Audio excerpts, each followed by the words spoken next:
Hey everyone, welcome to my channel Chai Commerce and Edutainment.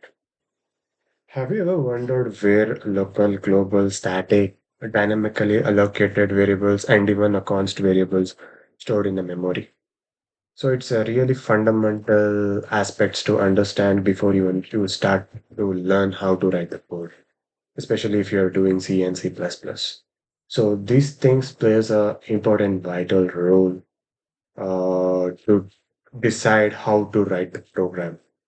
So, yeah. So, if you're very much curious to learn about it, then let's get started.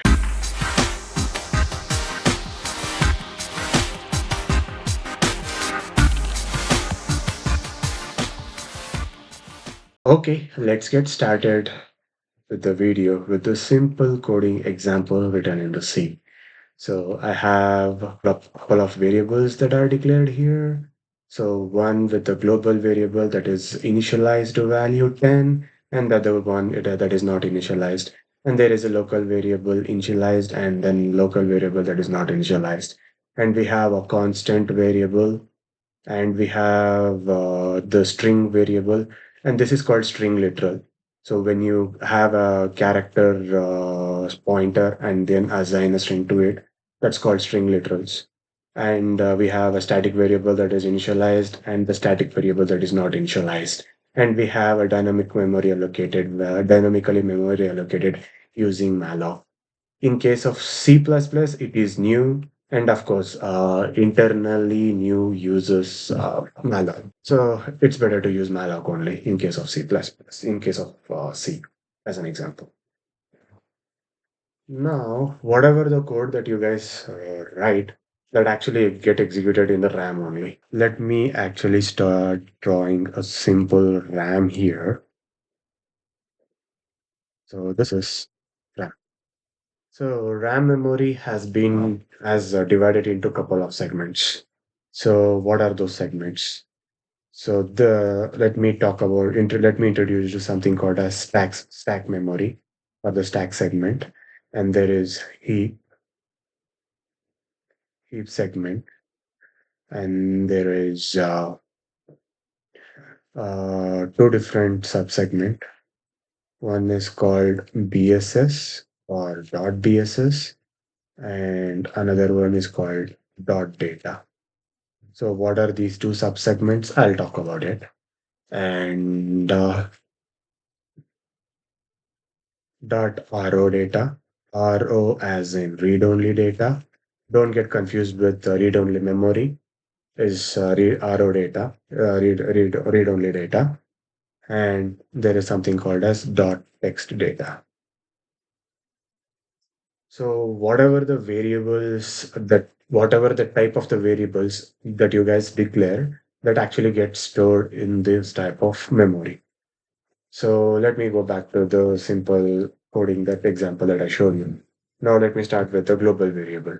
So this global variable has been initialized. So the initialized global variable goes to this region called the dot data region.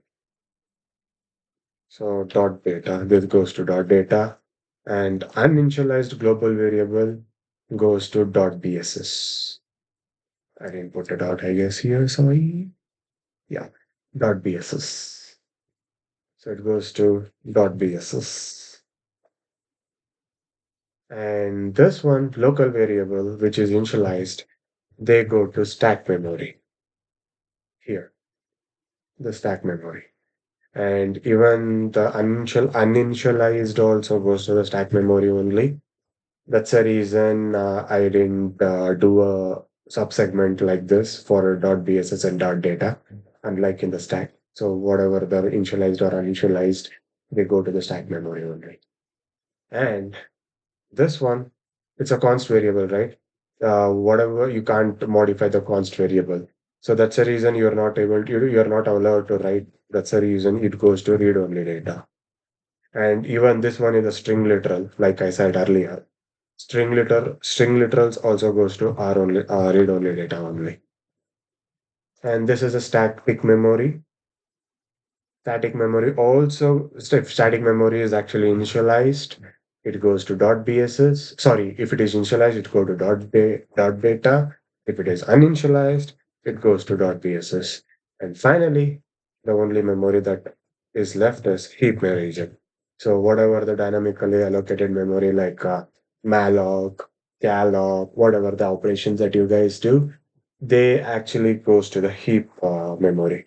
Now that you guys understood what kind of variables goes to what kind of memory region.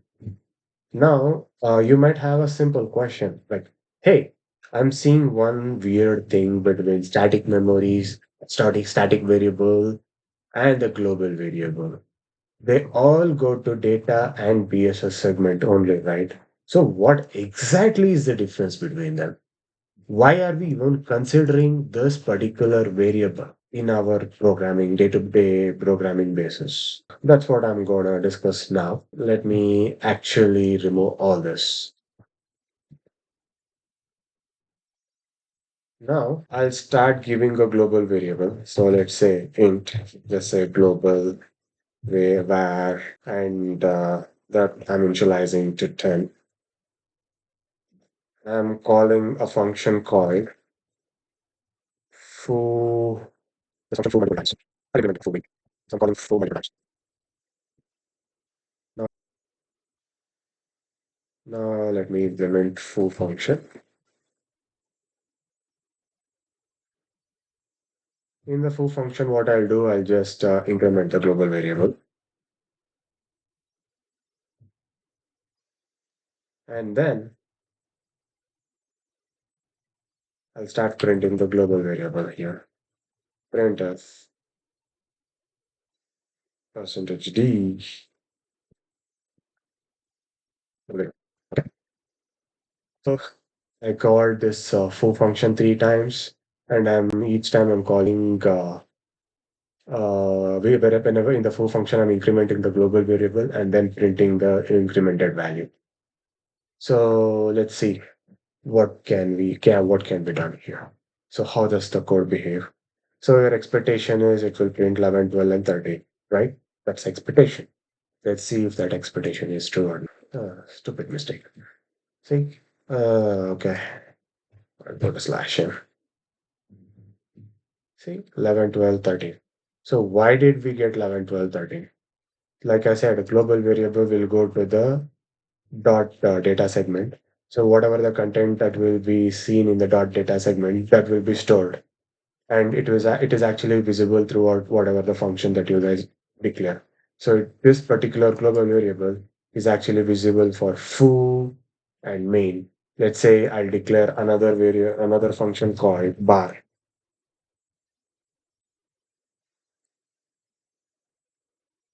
And even in the bar also, even using bar also, you guys can see that global variable. So now I'll call bar here, and let's see if we can see 14 this time. So it should be 11, 12, 13, and 14. That should be the expected output, right? Let's see if that is the case. Yeah, see, global variable is actually visible throughout all the function. And the lifetime is also throughout lifetime and visibility is throughout the program. That's what they mean.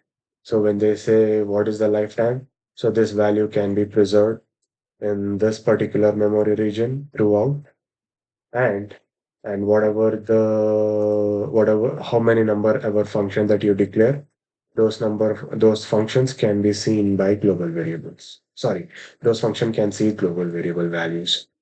So that's the reason you're seeing 1, 11, 12, 13, 14, 15. Okay. Let me actually remove all this global variable thing now. Before even jumping to static variables, let's try to understand the behavior of the local variables. Say I'll declare a local variable. Yes.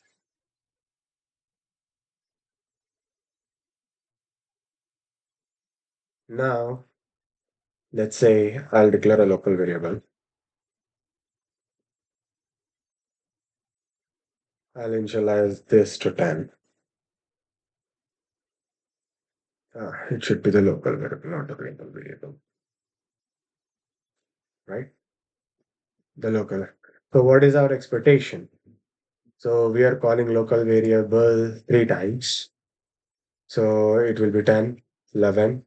So it should be 11, 12, and 13, unlike the previous global variable, right? Let's see if the behavior is same as global variable or not. Uh, Stupid mistake. Sorry, guys. Why am I seeing 11 every time? Why not 11, 12, and 13? This is something strange, right, guys? Okay, let me try to explain you the behavior. So this is actually the expected output. Whatever you're seeing is actually correct. Why I am telling it's correct. Let's get into the memory level execution. Let's try to understand.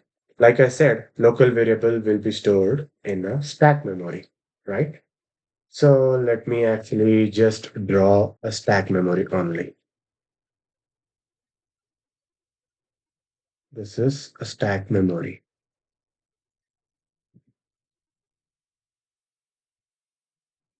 Don't worry, guys. This is just this region only, whatever the region that I pointed here. This whole thing, I just expanded over there. So I just expanded this region. That's it. Now, how does actually stack, how does the variables or the function uh, behave while executing in the stack memory? Now I'm having a main function here, and there is a foo function called three times. Let's try to understand how do they behave in the memory. Like I'm introducing a new term called stack frame. So what is stack frame? So stack frame is a particular thing where in the like whatever the function that you create, so the contents of the function will be stored in the stack frame. So in our example, we have main function. So inside the stack memory, we have the stack frame for the main will be created.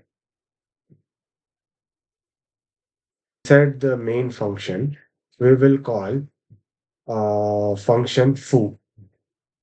Okay. I'm just drawing a stack frame for the foo. Basically, this stack frame will be here only. I'm just drawing here. So the stack frame for the foo will be created. Now what happens to the foo? Inside the foo, I have a local variable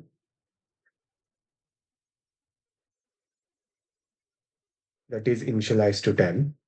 And then I'm incrementing the local variable. So the result value will be 11, right? And that 11 will be printed 11, print 11. Okay. So that's what you guys saw in the console so far. So this particular 11 got printed here, right? Now, like I said, this foo will actually will execute and then return back to the main, right? Now that is where things will change. When foo actually return backs to the main, so whatever the contents that is present here, that will be deallocated. That's a difference. So local variable that is 10, that is actually destroyed. So that's what the concept of local variable is. The concept of local variables are they are limited scope. That is, this is not this foo, whatever the local variable that you defined inside the foo can't be seen by main, and the scope is limited to foo function only, and the lifetime is limited. What do you mean by lifetime is limited? So whenever this function is exited, so whatever the contents, whatever the incremented value 11, that's been destroyed. Even the memory allocated for local variable, whatever the memory that is memory region, let's say X 1000. I'm just giving a random memory. So this memory region will be deallocated. No, I'm sorry. The contents inside this memory region will be deallocated. Memory won't be reallocated. I'm sorry, that's a wrong term to say. So whatever the contents that is present inside the memory will be deallocated as soon as the foo function will be executed. Sorry, exited. Now I'm actually calling foo function second time. Now what happens? So new stack frame will be created for foo again, and the address can be different or it can be same depending on how CPU actually executes. Doesn't matter. So new stack frame for the foo will be created. Same, the local variable will be initialized to 10 and they will be incremented. So the result will be 11 and the print 11 will happen. And once foo is returned back to main, again this content will be deallocated. So the second time print 11 will be printed before deallocation, and the same goes to the third time. So stack frame will be created. So local variable equal to 10, incremented 11, print 11. When they come back, deallocated. And once return 0 happens, even mains stack frame will also get deallocated. So what is the observation that you guys done in the stack memory? So they will be dynamically increasing and decreasing depending on how much of a function that you call and how much of a function that gets exited. So that's very important concept to understand the behavior of the stack memory. Now that you guys understood how stack memory actually behave in RAM, that is one aspect. And you also understood how local variable also behave. So they will be allocated and deallocated continuously whenever they're called and they're exited at the same time. Now, let me make this as a stack. Okay, I made it as static. What is the behavior? So instead of calling as local variable, we call it as static variable. So the static variable will be incremented as usual. So when I run the static variable, will I see the same behavior? Will I see 11, 11, 11 only? Let's see how it goes. Oh, I'm seeing 11, 12, 13. Why? This is something interesting. Let's see what is the interesting aspect here. I'm just redrawing the RAM memory. For now, I'm considering a stack memory. And like I said earlier, so if the static variables are actually initialized, they goes to the dot data segment. So this particular static variable is stored here. Static variable is stored here in this region. This particular memory address, random memory address. Let's assume this memory address to be 0x 4000 something. Okay, that is memory address. So inside the memory address, we have value 10. That's it. Okay, so this is a static variable that is actually stored in the data segment. Now, let me redraw the stack memory again. This is a stack memory region. The same thing that has been drawn here. Now, stack frame for main function is created because I called main. So this is main function, and main function calls foo. So foo stack frame is created. Now the difference is this particular whatever the static variable that you guys saw here, that won't be here. Instead, it will be here. So the foo will actually increment the static variable. So it will increment inside the address 4000. So here it will be incremented and value will be 11. So 11 will be printed. Same. So foo will exit. So the stack frame for foo is deallocated and main again calls foo. Stack frame is created. Now, why this? This since this is not part of the stack memory, so the contents are not destroyed. Okay, the contents are not destroyed here. So that's the reason. Again, the increment will happen second time when the sorry increment will happen. So print 12 will happen. In the same way, print 13 will also happen because the main will call the main function will call stack. The main function will call foo three times, right? Whenever they exit, it will be also reallocated. When main goes away, it will also get deallocated. Stack frame for the main will also get deallocated. So the content is actually stored here. Now, you guys saw the same behavior with respect to the global variable only, right? Now, let me actually, in the global variable, what did I do? I declared another function called bar. In the bar, I try to access this static variable and try to increment it.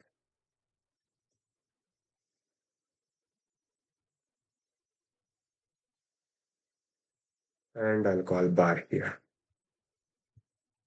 Let's see what happens. Oh, I got an error. It says undeclared in this function. Why? Because bar cannot see the static variable that is actually defined in the foo. So the point you have to understand between the global variable and the static variable is even though they are allocated in the same memory region, the fundamental difference between global variable and the static variable is the lifetime for the static variable is throughout the program execution, like we saw here. It's throughout the program execution, but the scope is actually limited to this function only. Whereas for the global variable,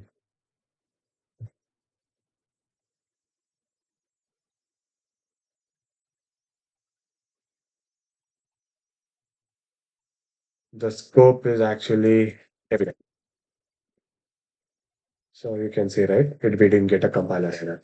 So global, even foo can also access the global variable, bar can also access the global variable, even main can also access the global variable. Yeah. So this is the fundamental difference that I would like to explain you guys. I hope you enjoyed this video. And in the next video, I'll explain how these memory regions are divided. Till now, we actually understood this. We have a couple of memory regions like stack, heap, databases, read-only, and text. Oh, I'm sorry. I didn't introduce you guys about the text region. Text region is nothing. This is actually a code, right? So during the whenever we compile, the compiler will actually translate the human readable code to the machine readable code. So it will convert into sequence of assembly instructions. Those assembly instructions will actually reside in the text region. And again, continuing whatever I was saying previously, till now you understood whatever the type of memory you saw here, how they are actually divided, how they are mapped. For that, I'll explain you in a different video. In that, you need to understand the steps for the compilation, and then you have to understand the stage called linking stage in the compilation. So for that, in that, I'll show you how linker scripts are written. So in the linker script, we actually give all these regions. Anyway, I hope you guys liked this video. If you like my content, please like this video, or if you don't like it, you can dislike it. And if anyone is interested to learn how variables behave in the memory region, please do share with them. Thanks for watching.